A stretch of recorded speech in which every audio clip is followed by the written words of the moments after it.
Hi, folks. It's Mark Smith with Family Tree Life Coaching. And how you doing out there in your social isolation, social distancing, bizarro world that we now live in? It just continues, and just encourage you to dig into your recovery work and stay strong in your self care. And we will get through this. This is the 26th day of April. It's going to be May pretty soon. So um, hang in there and do the right things and source yourself. And it won't be too long until hopefully we'll have some degree of normalcy. April 26th of 2015, exactly 5 years ago, I went through an emotional shattering that's well chronicled on this channel. And I've grown a lot in 5 years. And I wanted to give you some of the benefit of some of the things that I've learned in the past 5 years. When you just go through a shattering freshly, um, there's a tendency to focus on the narcissist that was in your life and to almost be obsessed with the topic of narcissism and narcissistic abuse. I did it. It's real common to do that, but I've grown to the point to where I'm so grateful that it happened. It needed to happen for me. The title of this video today is Narcissistic Abuse is an Opportunity to Grow Yourself Up. Narcissistic abuse is an opportunity to grow yourself up.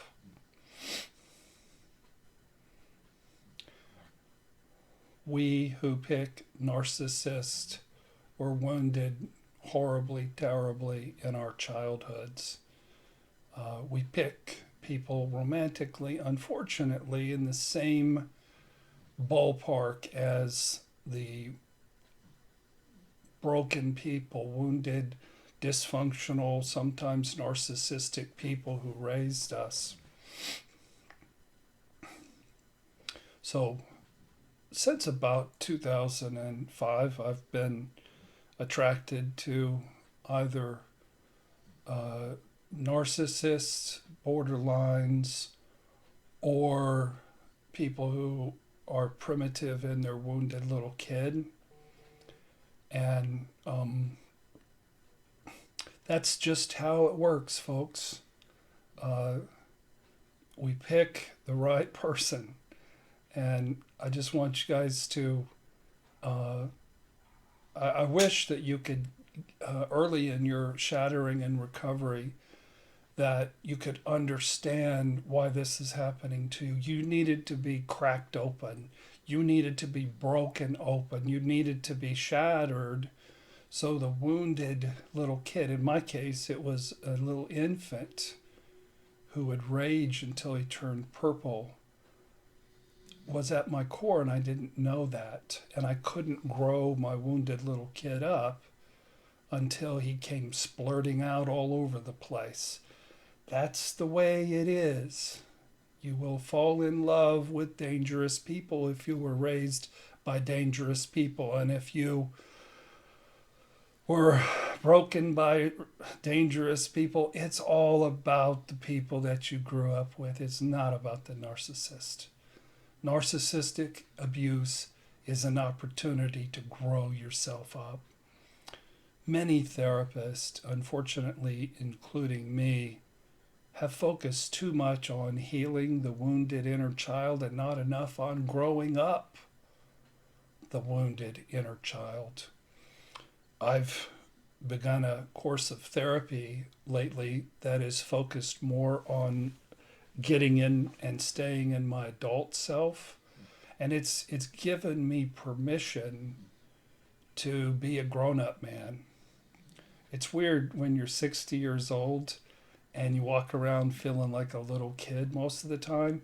And when you're in your little kid self, you're dealing with a lot of fear. Everything is terrifically fear inducing. And you can regress. So I just wanted to report that on the 5-year anniversary of my shattering, I'm more mature and healthier and happier than I've ever been. Let me give you a little picture of what would have happened when I was in my little kid self, and what did happen, and an incident that happened yesterday. I took a bike ride yesterday, and I took my very old 2002 Honda Santa Fe, which I should have gotten rid of a long time ago, but I get emotional. My little kid gets emotionally attached to old vehicles. And I drove my bike down there in the Santa Fe, bicycle, and I had my fanny pack on, and I carry my stuff in there. And on Facebook, I recently made a video about food addiction. When all of your ways of self-soothing and self-care, or most of them, have been taken away from you and you're socially isolated, and the only person you live with is a 13-year-old pooch who pees all over the carpet, sometimes you return to old habits. And I was eating Oreo cookies with alarming regularity. I've since shifted my diet back to the keto diet. I've lost 9 pounds in a week, in a little over a week, and I'm gonna peel off some more pounds. I'm not gonna let this thing take control of my life. But anyway, my fanny pack was a little snug due to the fattage around my belly. And when I took my car keys, which is the only set of keys that work with this particular vehicle, I have another key and all it does is set off the alarm. It's weird. I thought I was putting my only set of car keys to my beloved old Santa Fe in my fanny pack. I think I put it between my fanny pack and my fattage, and I lost my keys. And so losing keys for this vehicle means I'm going to have it towed tomorrow to a dealer, and they're going to have to disable the alarm system, because even though I have a key, the alarm system goes off and it won't start. So when I was in my scared, wounded little kid, some of you won't be able to relate to this and some of you will. I would have been seized with a panic attack. I would have searched all over the park for hours and never would have found those keys. I did search for about half an hour, but it's a needle in a haystack. I would have called my wife. I would have been whiny. I would have been little kiddish. I would have had a shame spiral. It would have ruined my day. And I would have been stuck in my sad, scared little kid for 3 or 4 days.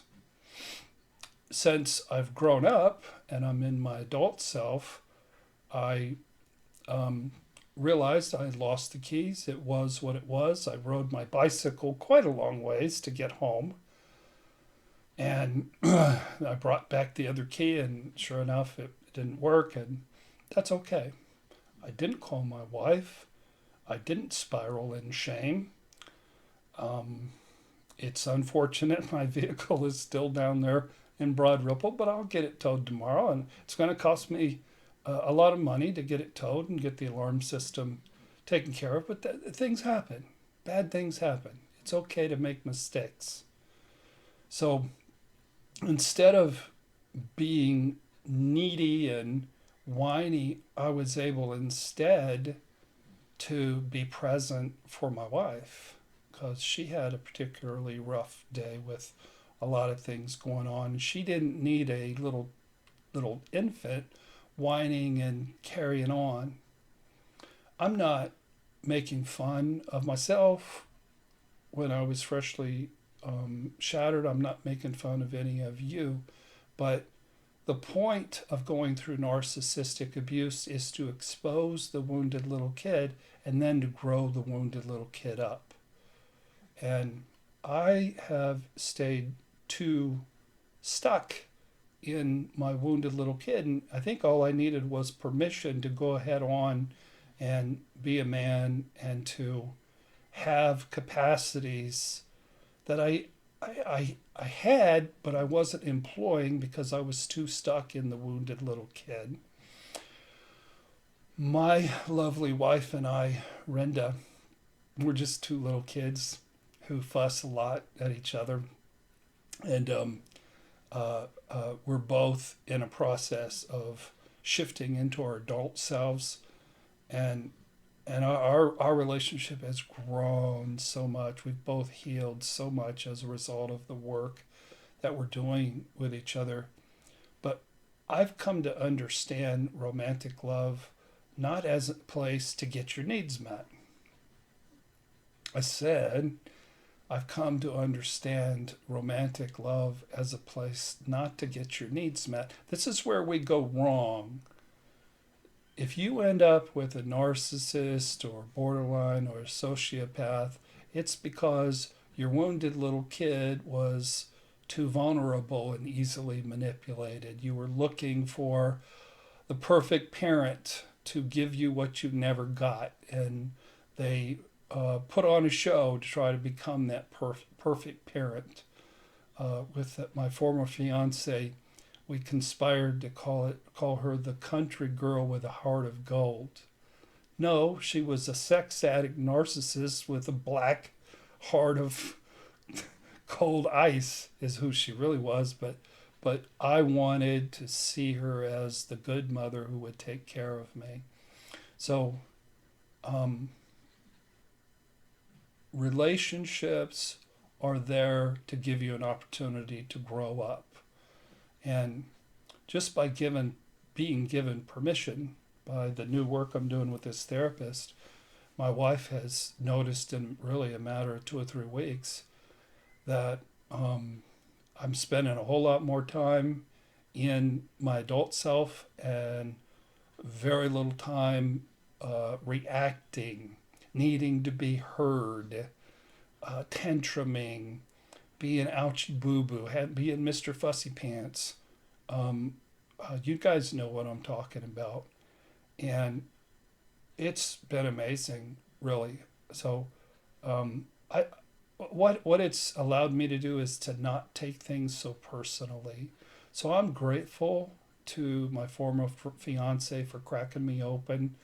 I'm grateful to a total psychopath I dated who used to make YouTube videos, who put me through the ringer. I'm grateful to my lovely, sweet, stubborn, broken wife. I'm grateful to all of them and also some of the relationships that came before, because it was all a gift. It was all a plan by Mother Nature to crack me open and give me an opportunity to spend ages 60 to whenever, how much, let's say 90, 60 to 90, I get to be a grown up.